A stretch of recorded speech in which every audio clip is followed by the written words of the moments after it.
Nanalasa ang ex-tropical cyclone Kirili sa Queensland, Australia sa loob ng 12 araw mula nang bumagsak ito sa estado noong January 25, 2024. Nagdulot naman ito ng malalakas na pag-ulan at flash flood nang makarating sa estado ng New South Wales noong araw ng Lunes, February 5, 2024. Nakatanggap din ang Falls Creek Resorts sa estado ng Victoria ng pag-ulan mula sa Kirili na higit kaysa February monthly average rainfall sa resort.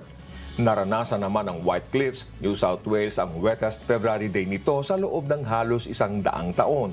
Kahapon ay nagsimula ng tangayin ng isang cold front at low pressure trough ang Kirili paalis ng Australia.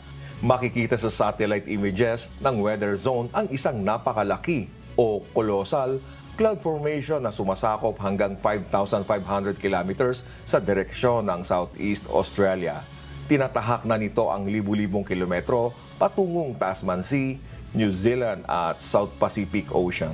Kaugnay nito, pinaghahanda na para sa heavy rainfall ang ilang bahagi ng Lower South Island sa New Zealand.